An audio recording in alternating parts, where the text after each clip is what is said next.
The rebooted Planet of the Apes movies are a trilogy of thoughtful, morally complex blockbusters that pose serious questions about what it means to be human. By contrast, Crisis on the Planet of the Apes VR is a repetitive and often all but unplayable shooter, and the only question it poses is about your tolerance for pain.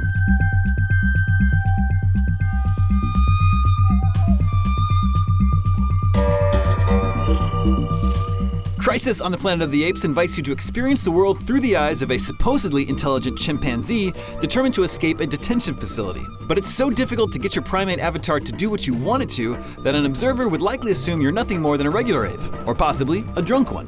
It's clumsy because walking is done by using the move controllers to lumber forward like a chimpanzee knuckle walking around.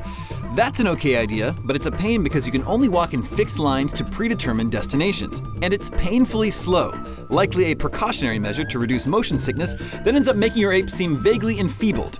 You can also climb walls and pipes, awkwardly. There's such little latitude or freedom that the action might as well be on rails, and Crisis does indeed feel like a rail shooter at times. More specifically, a bad arcade rail shooter from the early 90s. Enemies stand behind walls and pillars before leaning out and firing at a predictable rhythm, making them easy to kill.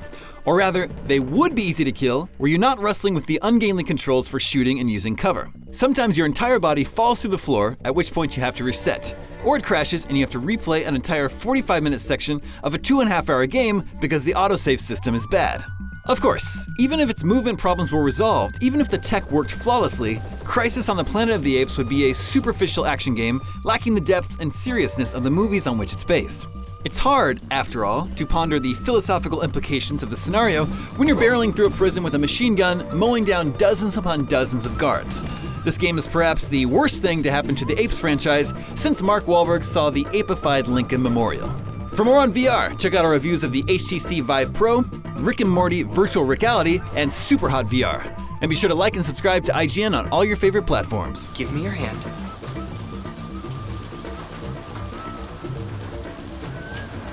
Ah!